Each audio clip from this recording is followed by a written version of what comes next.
Ana ay pagpalain kayo kasama ng lahat ng iyong kamag-anak at kaibigan. Amen. Naway si Jesus na nagmahal sa kanyang sambayanan, hanggang wakas ay punuin ng ang inyong puso ng kanyang pag-ibig. Amen. Naway bigyan niya kayo ng matatag na pag-asa sa buhay na walang hanggan upang masaya ninyong antayin at nasain ang pagsapit nito sa buhay na hinaharap. Amen. Pagpalain kayo at ang inyong pamilya ng makapangyarihan Diyos, ang Ama, ang Anak, at ng Espiritu Santo.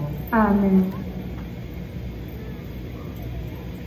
Tapos na ang pagtataling puso, humayo kayong mapayapa upang mahalin at paglingkuhan ng Panginoon.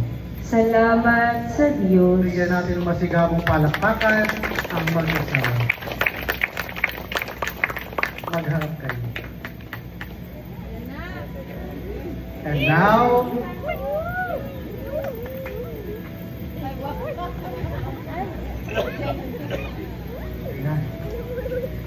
you may now kiss the bride.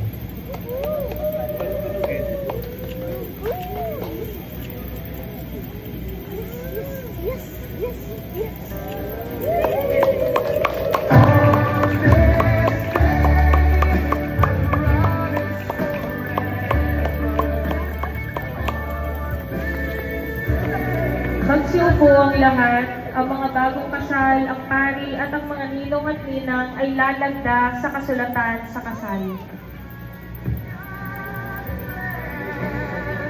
Yung wala pong dalang pakingken, huwag nang pumirma.